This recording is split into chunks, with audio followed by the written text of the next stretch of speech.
बच्चों, अभी तक आपने दूसरा तत्व के बारे में जाना जिसे हम मोटिवेशन या अभिप्रेरण कहते हैं। आइए अब हम इसके तीसरे तत्व की ओर चलते हैं जिसे हम क्या कहेंगे, नेतृत्व या लीडरशिप कहेंगे। नेतृत्व क्या होता है या लीडरशिप क्या होता है, सबसे बड़ा सवाल यही है।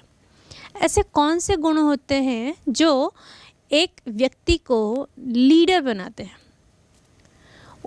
वह क्या होता है, अपने व्यवहार से या अपने कार्य करने के तरीके से अपने साथ जो कार्य कर रहे हैं या अपने अधीनस्थ जो कार्य कर रहे हैं कर्मचारी, उनको क्या करता है, उनको अट्रैक्ट करता है या उनसे वो लोग क्या होते हैं, सीखते हैं और अभिप्रेरित होते हैं और उनको क्या मान लेते हैं, अपना नेता मान लेते हैं। क्योंकि कहीं ना कहीं वह यह सोचते हैं कि यह व्यक्ति जो अपने कार्य में इतना कुशल है, साथ ही साथ वह व्यक्ति क्या करता है, वह कॉमन गोल्स के लिए कार्य करता है। कॉमन गोल्स मतलब वह जो व्यक्ति होगा वह अपने एम्प्लॉयज़, अपने अंदर काम करने वाले कर्मचारी, साथ ही साथ संगठन के उद्देश्यों की प्राप्ति के लिए भी कार्य करेगा। तो उसमें वो क्वालिटी होगी जिससे वो क्या करेगा, अपने अधीनस्थों को क्या करेगा, अपना अनुयायी बना लेता है और वह उनके लिए क्या बन जाता है, एक मार्गदर्शक बन जाता है। क्यों? क्योंकि उसके अंदर वो क्वालिटीज़ होती हैं, उसके काम करने का तरीका, उसके बातों को अपने सहकारियों को समझाने का तरीका, जो कोई प्रॉब्लम्स आ रही हैं कार्य करते समय उसके लिए सॉल्यूशंस फाइंड आउट करने का तरीका, ये सारे जो उसके तरीके हैं या उसके कार्य करने की पद्धति हैं, वो क्या करती हैं, उसके अंदर जो सहकारी कार्य कर रहे हैं या अधीनस्थ कार्य कर रहे हैं उनको प्रभावित करती हैं। और इन चीज़ों से वो प्रभावित होकर के वह उस व्यक्ति को या उस मैनेजर को या उस अपने अधिकारी को क्या मान लेते हैं, मार्गदर्शक मान लेते हैं और वो खुद उसके क्या हो जाते हैं, अनुयायी हो जाते हैं। तो ये तो मीनिंग हुआ नेतृत्व या लीडरशिप का। आइए इसकी कुछ परिभाषाओं को देखते हैं। कुंट्ज़ ने परिभाषा दी है, उनके अनुसार किसी उद्देश्य को प्राप्त करने के लिए संदेश वाहन के माध्यम से व्यक्तियों को प्रभावित कर सकने की योग्यता नेतृत्व कहलाती है। और सर जॉर्ज आर टेरी के अनुसार उन्होंने कहा है कि नेतृत्व व्यक्तियों को पारस्परिक उद्देश्य की प्राप्ति हेतु स्वैच्छिक प्रयत्न करने के लिए प्रभावित करने की योग्यता है। अब दोनों जो हैं ऑथर्स हैं, उनके हिसाब से नेतृत्व यानी लीडरशिप क्वालिटी अलग अलग है। मतलब लीडरशिप में बहुत सारी क्वालिटीज़ इन्वॉल्व होनी चाहिए।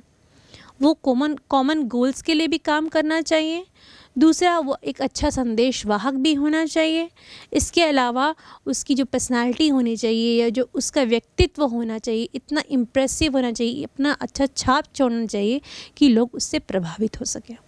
तभी उसमें लीडरशिप क्वालिटी या नेतृत्व की क्षमता जागृत होती है। अब परिभाषा भी समझ में आ गई। परिभाषा को जानने के बाद अब हम नेतृत्व में क्या क्या विशेषताएं होती हैं उनको जानते हैं। नेतृत्व की विशेषताएं यानी फीचर्स ऑफ लीडरशिप। पहली विशेषता कुछ इस प्रकार है, वो इस तरीके से है कि नेता व अनुयायियों के आपसी संबंध, interpersonal relationship between leader and follower. अब क्योंकि जो नेता है वो क्या हो गया है, एक मार्गदर्शक बन गया है और उसके जो अधीनस्थ हैं वो क्या हो गए हैं, वो उसके अनुयायी बन गए हैं। तो यह बहुत कॉमन सी चीज़ है कि उन दोनों के बीच का जो टर्म है, बॉन्डिंग है या रिश्ता है या संबंध है, वो क्या होगा, एक बहुत अच्छा पीसफुल रिश्ता होगा, जिसमें क्या होगा, ये जो नेतृत्व करने वाला व्यक्ति या अधिकारी होगा वह अपने अधीनस्थों को जो भी आदेश निर्देश देगा वो क्या करेगा, वह अधीनस्थ उनका पालन करेंगे क्योंकि वो उनके अनुयायी हैं। इससे मतलब यह निकलता है कि उन दोनों के बीच की बॉन्डिंग या उनके बीच का संबंध बहुत ही सुदृढ़ है। दूसरी विशेषता कहती है कि प्रभावीकरण प्रक्रिया, इन्फ्लुएंसिंग प्रोसेस, ये क्या होता है, एक मोटिवेटर की तरह भी कार्य करते हैं। यह अपने विभिन्न व्यक्तिगत तरीक़ों से या अपने क्वालिटीज़ से कह सकते हैं, क्या करते हैं, अपने अधीनस्थ जो होते हैं उनको क्या करते हैं, इन्फ्लुएंस करते हैं, जागृत करते हैं, प्रभावित करते हैं कि क्या करें, वो दूसरे कार्य को या जो कार्य उनको सौंपा गया है उनको उतनी ही अच्छी तरीके से करें। इसके बाद तीसरा बिंदु अगर हम देखें तो तीसरा बिंदु कहता है कि व्यवहार परिवर्तित करने वाली प्रक्रिया, बिहेवियर चेंजिंग प्रोसेस कैसे हो सकती है। जब लोग अपने नेता को बहुत पेशेंस दिखेंगे, उसमें बहुत पेशेंस है, वो बहुत शांत है, वो कितने अच्छे तरीके से सारे समस्याओं का निवारण कर रहा है, तो क्या होगा उस फॉर्म में, चूँकि बहुत लोग काम करते हैं तो सबका व्यवहार तो अलग होता है। कोई बहुत गुस्से में आता है, कोई बहुत उग्र होकर बात करता है, लेकिन अगर उनका नेता इतना पेशेंट है, उसके पास इतना ज़्यादा क्वालिटी है कि वो आराम से अपने अंदर एम्प्लॉयज़ को सुन रहा है, उनकी सारे लोगों की समस्याएं सुन रहा है, सबको सही सही जवाब दे रहा है, उसमें ये तरीके से वो सबको प्रभावित कर रहा है। तो इस तरीके से प्रभावित होने से क्या होगा, बाकी लोगों के बिहेवियर में भी चेंज आएगा, मतलब उनके व्यवहार में भी चेंज आएगा। वो भी उनके व्यवहार से सीखेंगे कि किस तरीके से चीज़ों को देखना है, जो समस्याएं आ रही हैं उसको किस तरीके से इत्मीनान से उनके प्रॉब्लम्स के सॉल्यूशंस फाइंड आउट करने हैं, किसी भी चीज़ की हड़बड़ी नहीं करना है। तो ये जो चेंजेस आते हैं बिहेवियर में या व्यवहार में, वो एक नेता के व्यवहार से प्रेरित होकर या प्रभावित होकर ही आते हैं। तो ये इसकी तीसरी विशेषता थी। चौथी विशेषता कुछ इस प्रकार है। चौथी विशेषता क्या कहती है कि एक कंटिन्यूअस प्रोसेस है, ये निरंतर चलने वाली प्रक्रिया है। क्या कोई भी अधिकारी का जो लीडरशिप क्वालिटी है अगर उसमें है तो वह ख़त्म हो जा रहा है, और क्या उसके जो अधिकारी की क्वालिटी से जो लोग प्रभावित हो रहे हैं वो कुछ समय के बाद प्रभावित होना बंद कर देंगे? नहीं, उस लीडरशिप क्वालिटी वाले व्यक्ति को या उस अधिकारी में वो गुण होते हैं कि वह निरंतर कुछ ना कुछ ऐसे कार्य करता है जिससे उसके जो अधीनस्थ हैं या अनुयायी हैं वह हमेशा प्रभावित होते रहते हैं, और वह उसके आदेश एवं निर्देशों का पालन करते हुए क्या करते हैं, वह उनके कार्यों को जो दिया गया है, जो सौंपा गया है उनको टारगेट, वो उनको पूरा करते हैं। इसके बाद अगली जो विशेषता आती है वो इस प्रकार है। इसके अनुसार सामूहिक उद्देश्य प्राप्ति यानी कॉमन गोल्स एक्टिविटी, जैसे कि मैंने आपको इसके अवधारणा या कॉन्सेप्ट के समय भी बताया था कि जो लीडरशिप की क्वालिटी होती है या जो लीडर होता है वो कॉमन गोल्स को पाने के लिए कार्य करता है।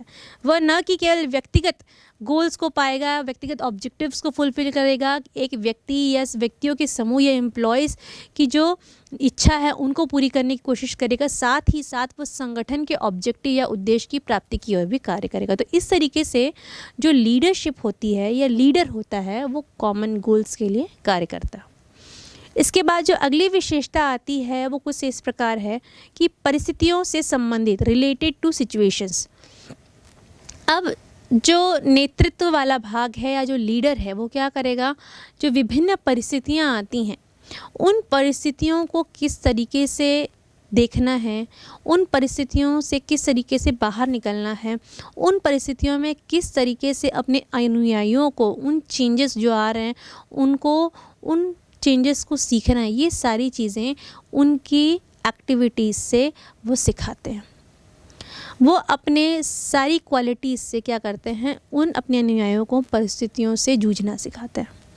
फिर आता है हितों की एकता, यूनिटी ऑफ इंटरेस्ट। जैसे कि कॉमन गोल्स की बात हुई, सेम वही बात है यूनिटी ऑफ इंटरेस्ट की बात है कि वह किसी एक व्यक्ति के इंटरेस्ट के लिए नहीं कार्य करता, वह पूरे उसके अंदर जितने भी व्यक्ति हैं उसके सहकारी या सहकर्मचारी या अनुयायी हम कह सकते हैं, उन सभी की हितों की रक्षा करता है। उनकी हितों की रक्षा करते करते वो क्या करता है, उनके उद्देश्यों की प्राप्ति के लिए तो कार्य करता ही है, साथ ही वह संगठन के उद्देश्यों की प्राप्ति के लिए भी कार्य करता है।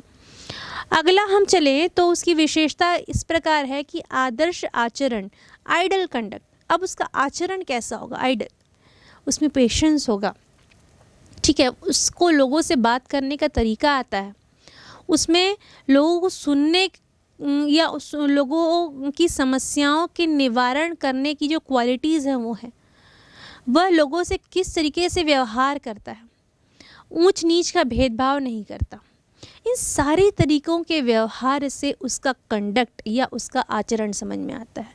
तो अगर किसी लीडर का आचरण आदर्श है तो उसके जो मार्गदर्शन में जो उसके अनुयायी हैं वो उसको फॉलो करेंगे और क्या करेंगे, अपने आचरण को भी उसके अनुसार बनाने की कोशिश करते हैं। तो बच्चों, इस तरीके से हमने नेतृत्व के कॉन्सेप्ट, उसकी डेफिनेशन और उसकी विशेषता को जाना। एक कमेंट आता है कि क्या प्रबंध कला एवं नेतृत्व क्या है, सेम है? क्या मैनेजरशिप और लीडरशिप सेम है? नहीं, मैनेजरशिप जो है वो थोड़ा सा लीडरशिप से डिफरेंट है। जो मैनेजर होता है वो केवल ऑर्गेनाइजेशन के गोल्स के लिए कार्य करता है, और जो लीडर होता है वह न केवल ऑर्गेनाइजेशन यानी संगठन के ऑब्जेक्टिव या उद्देश्यों के लिए कार्य करता है, साथ ही साथ वह अपने अनुयायियों या अपने अधीनस्थों के जो है उद्देश्यों की प्राप्ति के लिए भी कार्य करता है। तो हम इसे ये कह सकते हैं कि जो एक मैनेजर है, बच्चों हम यह कह सकते हैं कि जो हर मैनेजर होता है या हर प्रबंधक होता है वह नेता हो सकता है, लेकिन हर नेता वह प्रबंधक नहीं हो सकता। आपने कई सारे लीडर्स के बारे में सुना है, जैसे आप कह सकते हैं टाटा मोटर्स के रतन टाटा जी, उसके अलावा जो हमारे रिलायंस इंडस्ट्रीज़ के ओनर हैं धीरूभाई अंबानी, जो माइक्रोसॉफ्ट के ओनर हैं बिल गेट्स, इन लोगों ने एक लीडरशिप की जो क्वालिटी के लिए जो छाप छोड़ी है वो एक अलग ही प्रतिबिंब उन्होंने छोड़ा हुआ है। ये एक अच्छे मैनेजर भी हैं और एक अच्छे लीडर भी हैं। बच्चों, अब प्रबंध कला और नेतृत्व समान नहीं हमने जान लिया, आइए अब हम इसके अंतर को डिटेल में जानते हैं। प्रबंध कला एवं नेतृत्व में अंतर यानी डिफरेंस बिटवीन मैनेजरशिप एंड लीडरशिप। अंतर का आधार हम पहला लेते हैं उत्पत्ति यानी ओरिजिन। तो प्रबंध कला यानी मैनेजरशिप में देखें तो प्रबंध की उत्पत्ति अधिकारों के प्रभाव से होती है, और नेतृत्व में देखें तो एक नेता की उत्पत्ति उसके प्रभाव से होती है। उसी तरह दूसरा अंतर का आधार हम लेते हैं अस्तित्व का आधार यानी बेसिस ऑफ एग्जिस्टेंस। तो प्रबंध कला में हम देखें तो संगठित समूह तथा औपचारिक संगठन, और नेतृत्व में देखें तो असंगठित समूह अथवा अनौपचारिक संगठन। इसी तरह हम तीसरे अंतर का आधार मुख्य ध्येय यानी फोकस लें तो मैनेजरशिप यानी प्रबंध कला में देखें तो संगठनात्मक उद्देश्यों की प्राप्ति के लिए कर्मचारियों के व्यवहार को प्रभावित करता है, और नेतृत्व यानी लीडरशिप में देखें तो अनुयायियों की आकांक्षाओं एवं अभिलाषाओं को पूरा करना है। चौथा अंतर का आधार अधिकार यानी अथॉरिटी लें तो प्रबंध कला में देखते हैं कि ये जो है औपचारिक अधिकार होते हैं, और अनुयायी जो हैं स्वतः ही नेता को आदेश देते हैं। इसी तरह अगर हम नेतृत्व में देखें तो इसमें अनौपचारिक अधिकार अर्थात देने एवं नेतृत्व करने के अधिकार प्रदान करते हैं। पांचवा अंतर का आधार कार्यक्षेत्र यानी स्कोप लें तो हम प्रबंध कला में देखें तो प्रबंधक का क्षेत्र विस्तृत है, क्योंकि इसमें सभी प्रबंधकीय कार्य सम्मिलित हैं, और नेतृत्व यानी लीडरशिप में देखें तो इसका क्षेत्र संकुचित है, यह प्रबंध का एक अंग मात्र है। छठवां अंतर का आधार स्थायित्व यानी स्टेबिलिटी लें तो प्रबंध कला में देखते हैं कि प्रबंध में सामान्यतः स्थायित्व होता है और नेतृत्व में कभी स्थायित्व नहीं होता है। इसी तरह सातवां अंतर का आधार संबंध यानी रिलेशनशिप लें तो हम प्रबंध कला में देखते हैं कि इसमें प्रबंधक तथा अधीनस्थों के बीच संबंध होते हैं, और नेतृत्व में देखते हैं इसमें नेता और उनके अनुयायियों के बीच संबंध होते हैं। तो बच्चों, इस तरीके से हमने प्रबंध कला एवं नेतृत्व में अंतर को जाना। प्रबंध कला और नेतृत्व में अंतर को जानने के बाद सवाल उठता है अब इसके महत्व का, कि इसका क्या महत्व है। आइए कुछ बिंदुओं से हम इसके महत्व को जानते हैं। इसका पहला महत्व है कर्मचारियों को अभिप्रेरित करना यानी इंस्पायर एम्प्लॉयज़। जैसे कि मैंने बताया, एक अच्छा लीडर जो होता है वह अपने व्यवहार से क्या करता है, अपने जो अनुयायी हैं या फॉलोअर्स हैं उनको क्या करेगा, अभिप्रेरित करेगा या इंस्पायर करेगा। वो खुद ऐसे कार्य करेगा या इतना डिसिप्लिन में रहेगा कि उसके जो अनुयायी हैं, जो फॉलोअर्स हैं, उसको देख करके डिसिप्लिन में रहेंगे, जिससे क्या होगा, जो कंपनी का उद्देश्य है या जो फर्म का उद्देश्य है उसको पाया जा सकेगा। उसके बाद आता है मनोवैज्ञानिक सहायता, साइकोलॉजिकल सपोर्ट। एक अच्छा लीडर क्या होता है, अपने अंदर जो उसके अधीनस्थ कार्य कर रहे हैं या हम कह सकते हैं जो अनुयायी हैं, उनकी नीड्स को जानता है, उनके साइकोलॉजिकल स्टेटस या मेंटल स्टेटस को या उनके बौद्धिक क्षमता को जानता है। वो किस तरीके से उनको संतुष्ट कर सकता है और किस तरीके से उनको सपोर्ट कर सकता है वो जानता है। तो वह अपनी उन क्वालिटीज़ को इस्तेमाल में करेगा, उन गुणों को इस्तेमाल में लाएगा और हमेशा अपने सहकर्मियों को क्या करेगा, संतुष्ट करेगा और सपोर्ट करेगा। अगला आता है परिवर्तनों को लागू करने में सहायक, हेल्प्स इन इम्प्लीमेंटिंग चेंजेस। वातावरण में परिवर्तन के साथ साथ बहुत सारे चेंजेस आते हैं। अब एक अच्छे लीडर का कार्य यही होता है कि जो व्यावसायिक वातावरण में चेंजेस आए हैं उन चेंजेस को अपने फॉलोअर से क्या कराना, एक्सेप्ट कराना, मतलब उनको उन चेंजेस के लिए रेडी कराना कि आपको इन चेंजेस में काम करना है। और जब वो नेतृत्व या वो लीडर वो ये कार्य कर लेता है तो उसकी जो लीडरशिप की क्वालिटी होती है वह अलग ही उभर कर आती है। इसके बाद इसका अगला महत्व आता है कि विवादों को प्रभावी ढंग से हल करना और उनकी सहायता करना, अर्थात helps in solving conflicts and effectively. कैसे होगा, अब उसमें वो क्वालिटी डेवलप होती है कि जो भी कॉन्फ्लिक्ट डिस्प्यूट्स, मतलब अगर कोई तालमेल का प्रॉब्लम है, वहाँ लड़ाई झगड़ा चल रहे हैं ऐसे कार्य में, तो उसको कितनी अच्छी तरीके से वह सॉल्व कर सकता है, वो अपनी बातों को कितने अच्छे तरीके से समझा सकता है, वह दोनों पक्षों के बीच में जो समस्या उत्पन्न हुई है उनका निवारण कितने अच्छे तरीके से कर सकता है, वह उनके बीच दोबारा तालमेल कैसे बना सकता है। यह जो क्वालिटी या गुण होता है वो भी क्या होता है, एक अच्छे लीडर में होता है। इसके बाद हम पांचवें महत्व की ओर चलते हैं जो कि है व्यक्तियों का विकास यानी डेवलपमेंट ऑफ इंडिविजुअल्स। कैसे करेंगे एक अच्छा नेता, क्योंकि उसको यह पता होगा कि उसके विकास का स्कोप कहाँ है, वो किस दिशा में बढ़ सकता है, उसके जो मार्ग वो क्योंकि वह एक अच्छा मार्गदर्शक है, उसे यह पता है कि जो उसके अनुयायी है वह किस दिशा में उनका विकास होना पॉसिबल है। तो जो नेता होता है या नेतृत्व की भावना जिसमें होती है या लीडर होता है वह क्या करता है, अपने व्यक्तियों के उसके अंतर्गत जो व्यक्ति होते हैं उनके विकास पर कॉन्सेंट्रेट करता है। तो बच्चों इस तरीके से हमने जो लीडरशिप है उसके इम्पोर्टेंस को जाना। आइए अब लीडर्स में क्या क्या क्वालिटीज़ होने चाहिए हम उनकी ओर प्रकाश डालते हैं, उन गुणों की ओर प्रकाश डालते हैं। तो एक नेता के अच्छे गुण या हम कह सकते हैं एक अच्छे नेता के गुण, इसे ये कहना ज़्यादा उचित रहेगा। एक अच्छे नेता में कौन कौन से गुण होने चाहिए। एक अच्छे नेता में सबसे पहला गुण होता है उसकी शारीरिक विशेषताएं, फिजिकल फीचर्स, सुगठित शरीर, ऊंचा कद। इसके अलावा उसके बात करने का तरीका, उसके उठने बैठने का तरीका, अपनी भाषा से लोगों को प्रेरित करने का या उनको प्रभावित करना, तो ये सब उनके शारीरिक गुणों में आता है। इसके बाद आता है ज्ञान या नॉलेज हम किसे कहते हैं। जिस क्षेत्र में वह व्यक्ति कार्य कर रहा है जो कि लीडर है उसका उस क्षेत्र में कितना होल्ड है या उसके बारे में कितनी जानकारी है, कितना ज्ञान है, यह बहुत महत्वपूर्ण बात होती है। तीसरा बिंदु कहता है कि सत्यनिष्ठ या इंटीग्रिटी, वह अपने जो कार्य है उसके प्रति कितना निष्ठावान है, कितना ट्रस्टवर्दी है, कितने मन से, कितना समर्पण भाव से अपने कार्य को करता है कि इस व्यवहार को देख करके उसके जो अनुयायी हैं वह उनको फॉलो कर सके और उस खुद में भी वह क्वालिटी या वह गुण डेवलप करें या बढ़ाएं, उनको सीखें। उसके बाद आती है पहल क्षमता यानी इनिशिएटिव।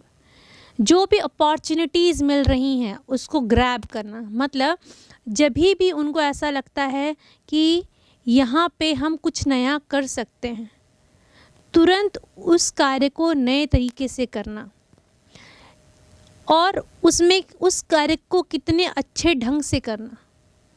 इस व्यवहार या इस बिहेवियर को देख करके उनके अनुयायी क्या समझेंगे कि यह उनके व्यवहार में है कि वो इनिशिएटिव लेते हैं किसी भी कार्य को करने के लिए, बैक फुट नहीं होता, मतलब पीछे नहीं हटते।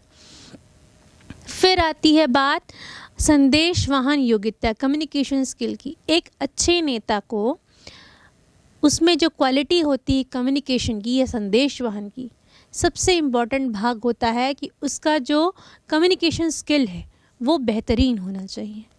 वो अपने बातों को इतना अच्छे से समझाए और इतने अच्छे तरीके से स्पष्ट रूप से प्रेजेंट करे कि उसके अनुयायी या फॉलोअर्स या उसके अंडर काम करने वाले सहकर्मी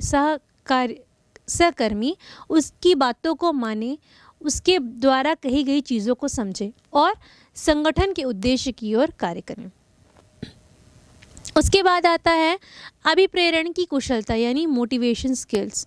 वह किस तरीके से अपने अंदर कार्य करने वाले लोगों को अभिप्रेरित करता है।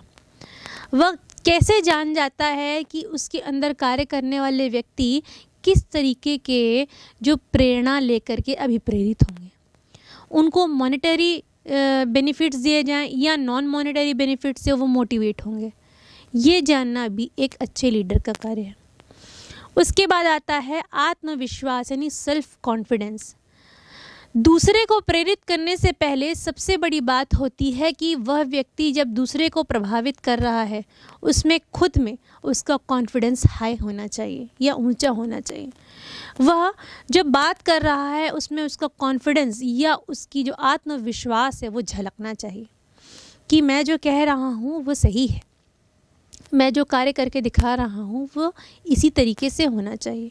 इसमें जो रीज़न है वो आत्मविश्वास का आता है, या जो कारण बनता है अपने आप को अच्छी तरीके से प्रेजेंट करने का, वो आता है भाव आत्मविश्वास का। इसके बाद आता है निर्णायकता यानी डिसीजन मेकिंग।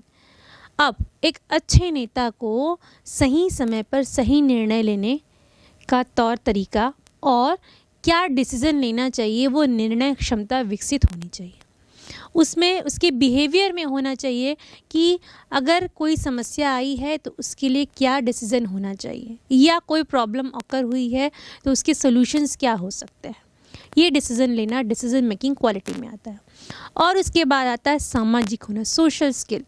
एक नेता को उसके अंतर्गत कार्य करने वाले जो सहकर्मी हैं उनको किस चीज़ की ज़रूरत है, उनसे किस तरीके से कार्य किया जा सके, उनको कितना रिस्पेक्टफुल फील कराया जा सके, उनको कितना संतुष्ट फील और कैसे संतुष्ट फील कराया जा सके, ये सारी चीज़ें जानना उसको बहुत ज़रूरी है। बच्चों, तो इस तरीके से आपने एक अच्छे नेता में कौन कौन से गुण होने चाहिए उसको जाना। आइए अब हम नेतृत्व शैलियों का यानी लीडरशिप स्टाइल के बारे में जानते हैं। पहली है नेतृत्व निरंकुश शैली या ऑटोक्रेटिक लीडरशिप स्टाइल। दूसरी है जनतंत्रीय नेतृत्व शैली, इसे कहते हैं डेमोक्रेटिक लीडरशिप स्टाइल। और तीसरी है स्वतंत्र नेतृत्व शैली, इसे कहते हैं फ्री रेन लीडरशिप स्टाइल। आइए हम इन तीनों लीडरशिप स्टाइल्स को एक एक करके समझते हैं। ऑटोक्रेटिक लीडरशिप स्टाइल या हम इसे कह सकते हैं निरंकुश नेतृत्व शैली। इसमें क्या होता है, जो अधिकारी होता है या लीडर होता है वो उसका बिहेवियर या उसका व्यवहार ऐसा होता है कि जो आदेश वह देता है उसके आदेशों का पालन उसके अनुयायियों को करना पड़ता है। ये इसलिए भी होता है क्योंकि जब वहाँ उसके अनुयायी या तो अशिक्षित होंगे या अज्ञानी होंगे, ये तो अनुयायियों की बात हुई, लेकिन ये अधिकारी इस तरीके से लीडरशिप स्टाइल को इंजॉय इसलिए भी करते हैं क्योंकि वह यह नहीं चाहते कि उनके अधिकारों का विकेंद्रीकरण हो। तो बच्चों, आपने ये जो निरंकुश नेतृत्व शैली जानी, अब ये कहाँ कहाँ सूटेबल है या इसकी उपयोगिता कहाँ कहाँ है, आइए जानते हैं। इसकी उपयोगिता है जो होती है जहाँ नेता समूह का सर्वाधिक विद्वान सदस्य होता है वहाँ होती है। इसके अलावा जहाँ निर्णयन के लिए बहुत कम समय उपलब्ध होता है वहाँ होती है। साथ ही साथ जहाँ अधीनस्थ अशिक्षित होते हैं वहाँ होती है, और या फिर अधीनस्थ में अनुभवहीन हो या अनुभव की कमी हो वहाँ पे ये बिहेवियर या ये स्टाइल अपनाई जाती है जिसे हम निरंकुश नेतृत्व शैली या ऑटोक्रेटिक लीडरशिप स्टाइल कहते हैं। उसके बाद बात आती है डेमोक्रेटिक की, जिसे जनतंत्रीय नेतृत्व शैली कहते हैं। इसमें क्या होता है, जो सहकारी होते हैं उनसे सलाह लिया जाता है किसी भी डिसीजंस को लेने से पहले या उनसे रिलेटेड कार्य करने से पहले, क्योंकि इस स्थिति में जो सहकारी होते हैं वो शिक्षित भी होते हैं, वह ज्ञानी भी होते हैं और उनके पास सफिशिएंट नॉलेज होता है, वो स्किल्ड भी होते हैं। तो कोई भी डिसीज़न लेने से पहले क्या होता है कि इसमें उनसे क्या पूछा जाता है, उनकी सलाह ली जाती है। आज के समय में सबसे ज़्यादा यही स्टाइल चल रही है कि जो मैनेजर्स होते हैं वो डेमोक्रेटिक लीडरशिप स्टाइल एंजॉय करते हैं या उसका पालन करते हैं, जिसे हम हिंदी में कहते हैं जनतंत्रीय नेतृत्व शैली। आइए जनतंत्रीय नेतृत्व शैली को जानने के बाद हम इसकी कुछ उपयोगिता कहाँ कहाँ पे होती है उसको जानेंगे। इसकी उपयोगिता जब समूह सदस्य कुशल हो और अपने ज्ञान को बांटने को तत्पर हो, वहाँ होती है। इसके अलावा जब निर्णयन के लिए पर्याप्त समय हो। इसके बाद जब नेता निर्णयन में अधीनस्थों की भागीदारी के लिए तैयार हो और अंतिम जब भूमिकाएं स्थिर हों। तो यहाँ पर जो होती है जनतंत्रीय नेतृत्व शैली होती है। अंतिम आता है स्वतंत्र नेतृत्व शैली। ये जो शैली होती है वो निरंकुश नेतृत्व शैली के ठीक विपरीत होती है। यहाँ पे जो प्रबंधक होता है वह केवल उद्देश्य के बारे में बताता है या उद्देश्य डिसाइड करता है। अब उद्देश्यों को किस तरीके से प्राप्त करना है, उसके लिए किस तरीके से कार्य किए जाएंगे, वह जो होगा वो एम्प्लॉयज़ डिसाइड करेंगे। क्योंकि इस स्थिति में क्या होते हैं, जो एम्प्लॉयज़ होते हैं वो वेल एजुकेटेड यानी बहुत उच्च शिक्षा प्राप्त होते हैं। दूसरी चीज़, उनमें बहुत अच्छा नॉलेज होता है। इसके साथ साथ वो एक्सपीरियंस्ड भी होते हैं और साथ ही साथ वो अपने एंड पे बहुत अच्छे से कार्य कर सकते हैं। अब जब हमने स्वतंत्र नेतृत्व शैली को जाना है तो आइए इसकी सूटेबिलिटी यानी उपयुक्तता कहाँ कहाँ है इसको जानते हैं। जब फ्री रेन की सूटेबिलिटी या स्वतंत्र नेतृत्व शैली की जो सूटेबिलिटी है वह है जब अनुयायी बहुत अधिक चतुर, शिक्षित और अनुभवी हो। उसके अलावा जब अनुयायियों को अपने कार्य पर गर्व हो और वे स्वयं ही इसे पूरा कर सकें। अंतिम में जहां बाहरी विशेषज्ञ जैसे स्टाफ स्पेशलाइजेशन या कंसल्टेंट्स को बुलाया जाता हो और इसके अलावा जहां अनुयायी ट्रस्टवर्दी हो या हम जिस पर भरोसा कर सकें। तो बच्चों, इस तरीके से आपने लीडरशिप के कॉन्सेप्ट, उसकी डेफिनेशन, उसके जो गुण हैं वो क्या होने चाहिए, उसकी इम्पोर्टेंस और डिफरेंट लीडरशिप स्टाइल यानी विभिन्न नेतृत्व शैलियों को डिटेल में समझा।